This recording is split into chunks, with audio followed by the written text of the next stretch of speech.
Hey guys, it's Ashley from Wholesaling Out of the Box. Thanks for tuning in for chapter 4 of Traction.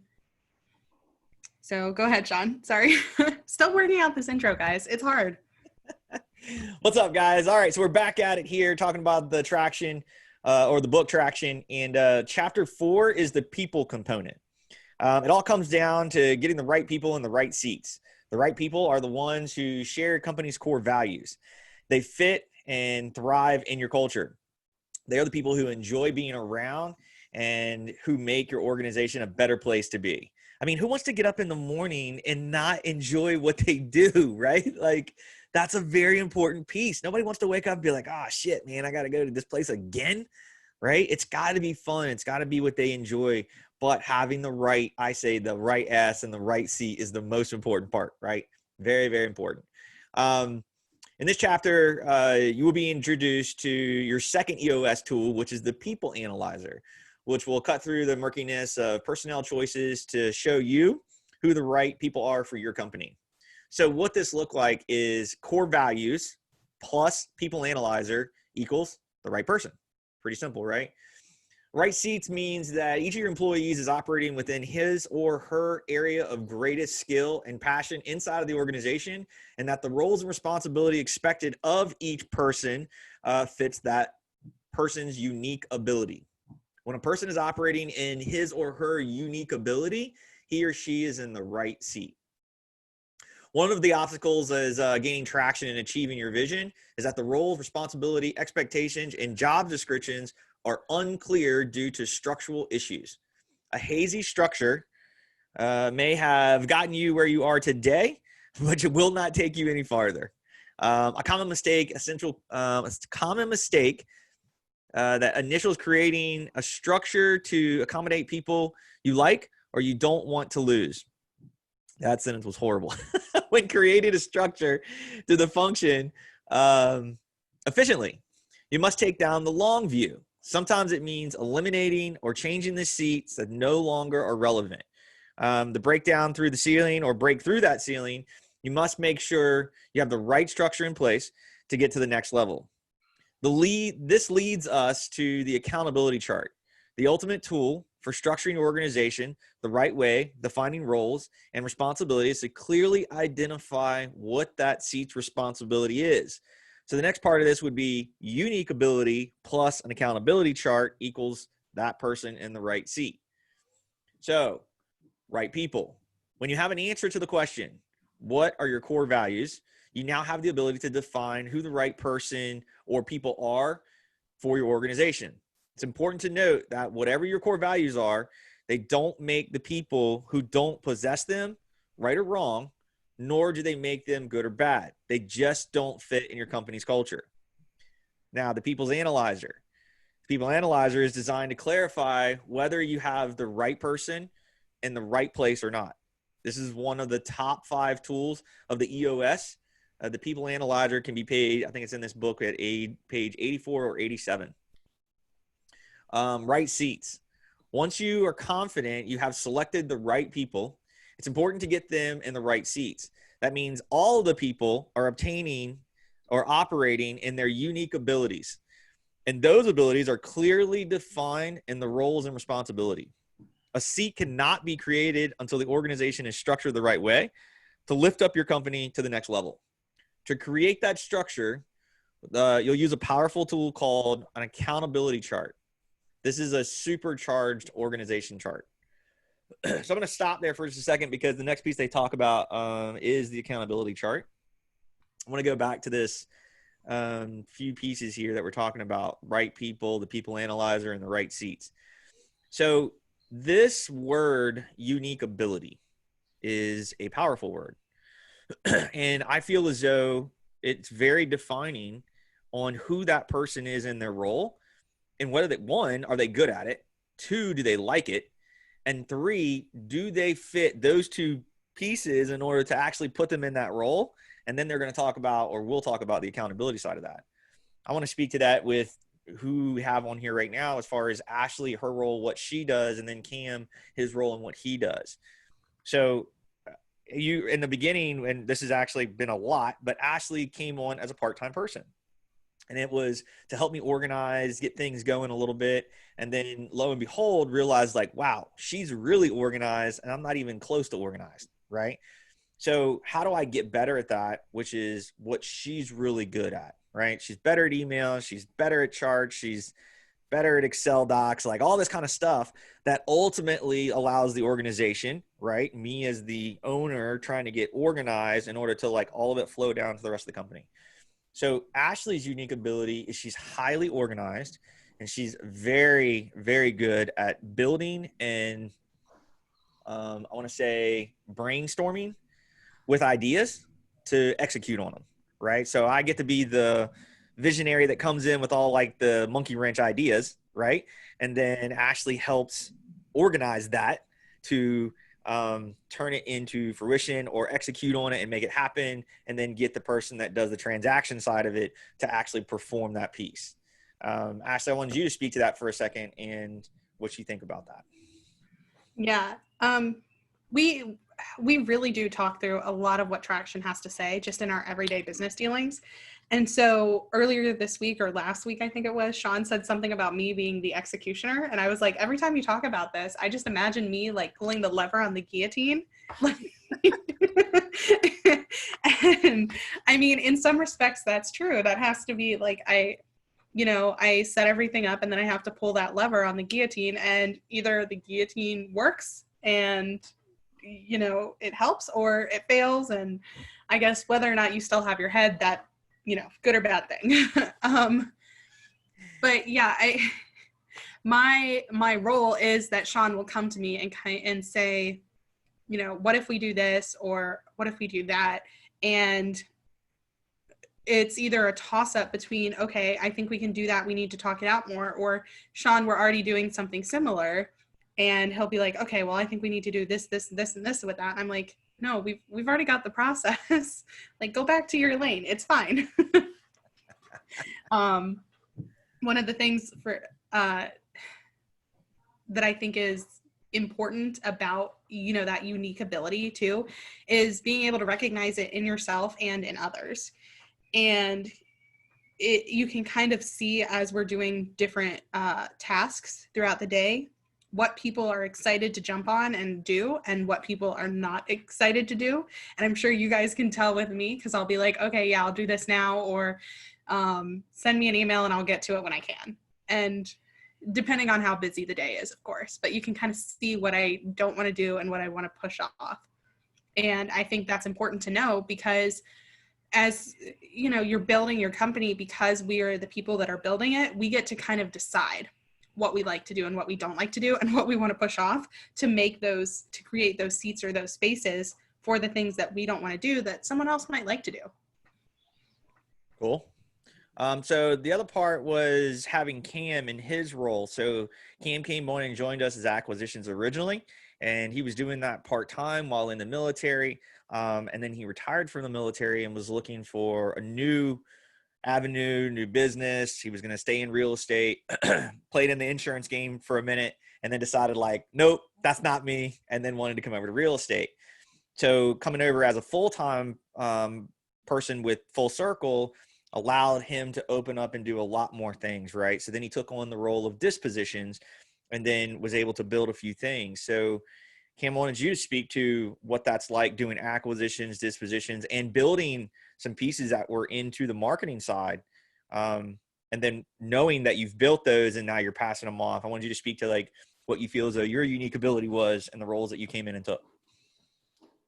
So I would say one of the unique abilities I have is to sit back and observe the process, right? And then figure out maybe some ways that it could be better, but definitely ask them the questions first. I've never liked to just change things arbitrarily, right? Maybe there's a reason why they are the way they are. So as I've moved into dispositions and even a lot of work in acquisitions, to sit back and observe the process and see how it works and kind of identify, with a new set of eyes, right, what does work well and what maybe could just be improved. It's not broken. Maybe there are some broken pieces, right? But just kind of laying those out and getting in front of the team and not necessarily making, unilateral just changes, right, without asking for input. So I guess being open-minded and observing things and then making sure you're making an educated decision, I think is one of my unique abilities. And I also like to talk to people on the phone, so that goes well with acquisitions. I honestly have a good time in my office every day, just with wireless headphones, right? Talking to people. That the best part is when you're on the phone talking to people. I don't have to be in front of a computer running comps and all that stuff's important, but that's not, it's talking to the people and trying to figure out how I can help them. That's really the most enjoyable part of my day every day. So Awesome. I have to be on the phone, but I look forward to carving out. There's 2 hours that needs to be on the phone. Everything else needs to stop. I just need to be on the phone. That's awesome. So if anybody listened to that, you're hearing the unique ability is talking with sellers and now into the dispositions role of buyers. So that is that role. And if you can hear it in Cam's talk, it's something he enjoys doing. Cam had mentioned to me offline or wrote me a text and was like, man, I'm so pumped after being able to come on and do this. That's a really good feeling as a business owner to get that from somebody that works with you, because it means they're enjoying what they're doing. Right. And I enjoy watching that, because then that means that person is going to be super successful and they're going to enjoy, they're going to build, and they're going to grow. Right. So anybody listening to this, just keep that in mind in your hiring process, that this is back to what I think is the people analyzer and back to the core values of this, which ultimately comes back down to that person's unique ability. Just because you have somebody, and I would use Ashley for an example. Let's say like we had a sales call go down. Could she do it? Maybe. Does she want to do it? Hell no. Right. So like there's a very defined line in what people's best unique ability and roles are, and make sure that they fit that. Right. And keep checking in on that person every 2 weeks, 3 weeks, 4 weeks, like, hey, how's things going? What's happening? How you feeling? Are you like overwhelmed? Are you enjoying this? What do we need to get things off of your plate? Like, this is a big piece of this pie, guys, that you have to pay attention to this is the people component, right? Hiring the right person, putting them in the right seat. Okay. So the last part that comes up is the accountability chart. This tool does not assume there is only one way to structure an organization. You could read 100 books on organization development and find 100 different options of the way to structure any organization. The key question in this, what is the right structure to move your organization forward in the next 6 to 12 months? Next to the VTO and the accountability chart has the most impact of the EOS tool. It forces its users to view their organization in a different way to address people's issues and to have holding them or not holding them back for years. So the accountability chart can be found in the book. I think it's page 88 or 110. So that's something that you really want to pay attention to. And that's something that we as a company, as you're hearing this recording, we are defining even more today, right? So we are doing the flow charts. We're writing things out. We spent 6 hours in an office one day with Post-it notes all over walls trying to figure out who goes where to do the what and the best way of getting it done, right? And that's something that I wish we had done a long time ago, but that's all part of growing, right? Knowing where you're going. And Cam always uses a phrase of like the line in the sand to find, right? Like I'm going towards that line in the sand. I love that comment. One, because I like the beach.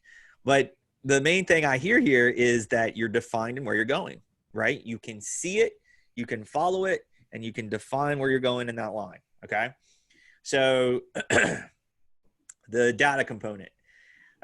Here, this is that's going into chapter 5. Oh, okay. Well, then we'll pause. So let's just kind of do any final thoughts we have on accountability, right people in the right seats. So Shawn, what are your final thoughts on all of that, and how we as a business can move forward, and how anyone that's listening or watching who might be newer can kind of start on the right foot by structuring their business to have the right seats and the right people? Yep. So in the beginning, you do everything, right? You're the cook, the dishwasher, the cleaning the bathrooms, running the register, running the books, like you're doing all of it, right?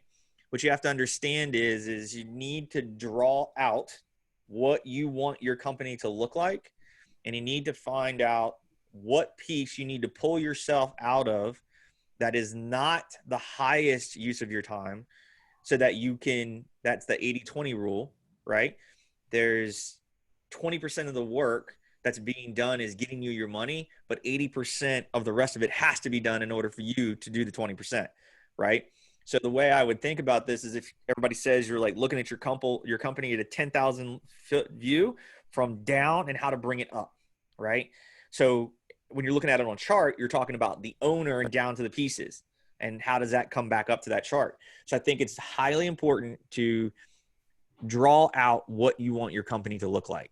And if you don't know what that looks like, find somebody local. For anything, YouTube University it, right? Like, you could go out and find flow charts, and you can go out and look at anything to do with business operation or business workflow, right? That's a really big piece that just recently I've realized that we're having to restructure, because we have different people in the company, right? And then now we're going to bring different people into the company. So I would suggest, from a person that's been in the industry for 10 years, if I would go back and tell my younger self, take the time to write it out, structure yourself, what you want your company to look like, and then start taking yourself out of those positions, but making sure you're putting the people in the right position.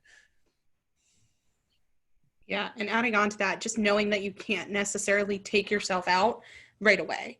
So when we were in that office for 6 hours the other day, we discussed different things that are going to be pushed off to other people as we restructure or reorganize everything, and knowing like, okay, this is going to take at minimum 2 to 3 weeks, and this other thing needs to come first. So it's going to be a long process to get there, but to know and to say, okay, this is our due date, and this is what we're going to try to get to by that due date on restructuring or reorganizing is very important. Cam? Yeah, and I would say mainly about the accountability chart as you start out from the position. As you start out, a lot of people start out real estate investing, and maybe they want to partner up with somebody, right? They want to join up with somebody, and that's great. That can be good, but be careful of joining up with, you know, who you get along with versus who you work well with, right? An accountability chart and a structure, and you sitting down with that person, think about, okay, so I'm going to do this and you're going to do this, and we're going to lay it out. We're not crossing each other's lanes, and you're making sure that those division of labor, right? I'm doing this, make sure that is your unique ability, and he's doing this or she's doing this, make sure that is theirs. And if it's not, if it's a drastic fit, like your example of, can Ashley talk to sellers? Well, yes. Does she want to? No. Well, if this is Ashley, then her responsibility probably shouldn't be talking to sellers, right? That's not her unique ability. So spend the time to do that. It'll save you a headache in the long run. Yeah. And really just defining that out and knowing that as you grow, new things are going to come up, and you're going to have some of those, what sometimes can be a hard conversation and what sometimes can be an easy conversation, saying, okay, well, whose job is this? Because we have that even as something new pops up. Shawn and I will go through this all the time, and we'll, even as good as we are at a lot of things, we'll be like, oh, I thought you were going to do that. No, I thought you were going to do that. Okay, in future, whose responsibility is it to, I don't know, pay the electric bill or whatever? Okay, now that we know that, we can move forward, and that's fine. And how do we make sure it doesn't happen again? So for something simple like that, that's easy. But there might be harder conversations or harder calls where it's like, okay, well, this doesn't really fit either of us, but it has to get done. So who's going to do it better, or who has more time to do it, and weighing that kind of cost benefit analysis just on the tasks. Time, value of money. If I can relate anything to anybody that listens to this show or this recording, time, value of money is most important in communication. Have your lines of communication open in every way possible. We have Google Hangouts, which is how we keep up with each other. And it's a most important piece. So we'll let Ashley take us out. Yeah. Thanks so much for listening, guys. We'll be back next week with chapter, what are we on? 5? Yeah, chapter 5. And we really hope you're enjoying this series so far. Let us know either in the reviews or come to our website, reach out to us. Everything is in the show notes. Let us know if you like what we're doing here with Traction, because we can definitely do it with another book, and let us know if you have suggestions for that as well. We like feedback. We like criticism as long as it's constructive. And that's about it. Have a great rest of your day, guys.